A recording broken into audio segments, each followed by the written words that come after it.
Well, hey, thank you for the applause. Thank you. It's always appreciated. Welcome to Amaka Intellectual Factory, where I host podcasts and many other interesting stuff. Today, I'm hosting a quick quiz with my special guest, Mgbeke. Thank you, Daloso. Well, let's get started.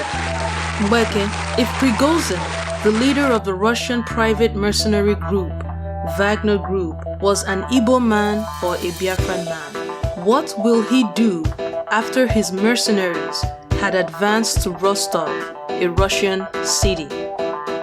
A. Surrender before more lives of his men or more lives of civilians are lost in unnecessary combat. B. Proceed to invade Moscow and get crushed to pulp by Putin because he is ready to fight to the last man. And if he is finished and his men be finished, the grass will fight. C. Reach out to Putin, apologize and pledge his loyalty. Ami baby, stop the music. Wait, Chere, stop the music. Tell your viewers what you are talking about so that they can follow along. Give us the facts. What are the facts? Okay. I already mentioned that Prigozhin is the leader of the private mercenary group, Wagner Group. At the start of the Russian-Ukraine war, they fought alongside the Russian military. Long story short, the Wagner Group turned against Russia that they have been fighting alongside with when it invaded Rostov, a Russian city. Under common law, this is classic treason. However, Prigozhin said that the invasion was not a coup, but a protest of alleged plans by Russia to destroy Wagner Group and merge its mercenaries with the Russian army. A deal was struck by the countries of Russia and Belarus, as well as Prigozhin, the leader of the Wagner Group. And this deal was praised by Russia as a move that avoided a civil war in Russia. The deal included stopping the Wagner Group's advancement in Russia and welcoming Wagner Group's leader, Prigozhin, into exile in Belarus. So, Russia praised this move, as I said earlier on, as avoiding a civil war, right? Well, I and all voices of reason will praise this move as well as not just stopping a civil war, but stopping the further loss of lives and property of Russian civilians. That is true. Even Sun Tzu, the ancient Chinese military strategist, says that there is no benefit in prolonged warfare, and the best option is to defeat your enemy without fighting. Enough is enough. We really need to demand world peace every day and not just in beauty pageants. So your answer is, come on, we don't have all day, Mgbeke. Marcus, relax. Here, the Umbali is real. Anyway, from you and I's studies of Igbo history, it appears the Igbo man, like all Biafran men, like to challenge authority or perceived adversaries in a way that makes Igbos suffer death, loss of property, and financial hardship. And the worst part is that they don't know when to stop.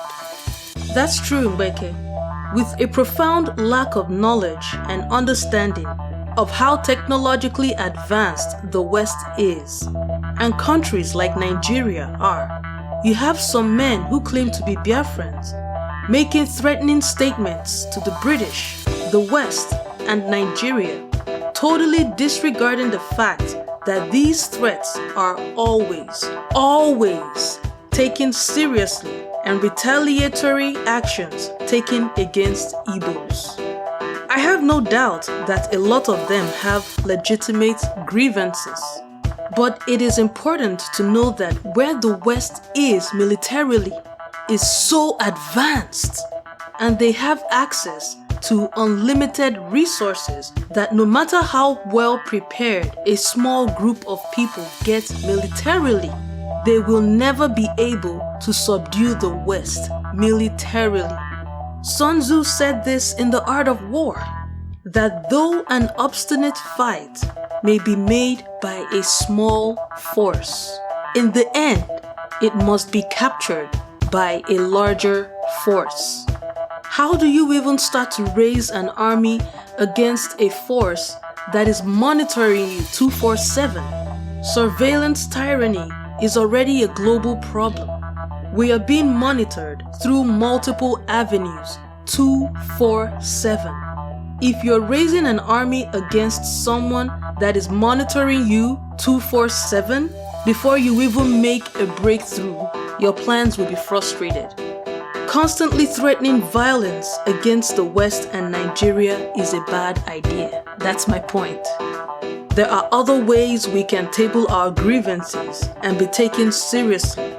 Also, there are other more important things we should be focusing on that Nigerians from all parts of Nigeria would benefit tremendously from.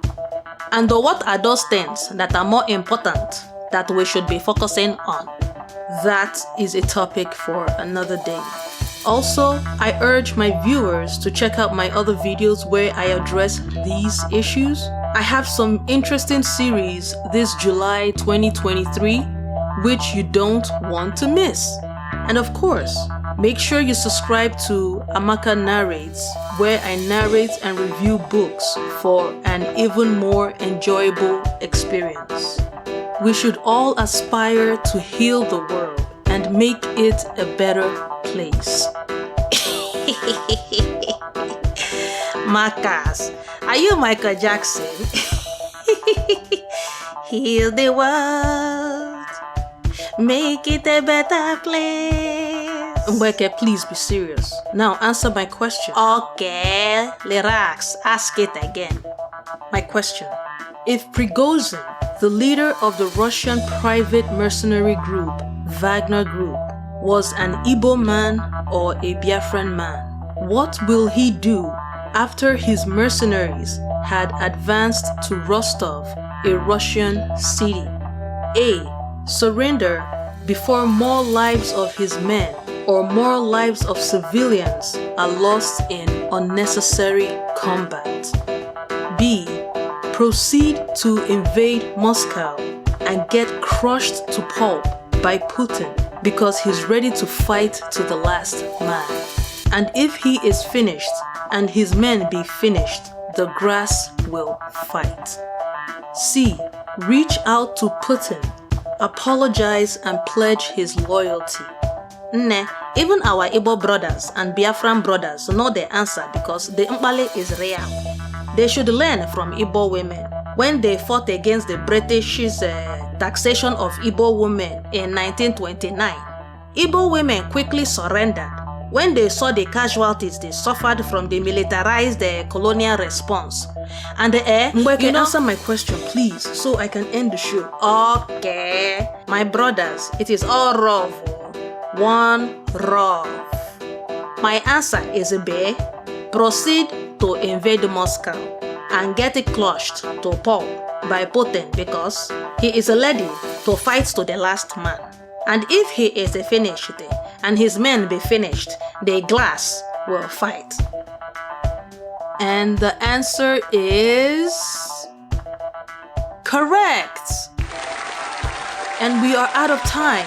Make sure you subscribe to Amaka Intellectual Factory channel as well as my other channel, Amaka Narrates. In my upcoming videos, a lot of the issues raised here will be addressed extensively. They are a must watch, so subscribe because you don't want to miss out. And so take care of yourselves and remember, life is beautiful and worth living. Cheers!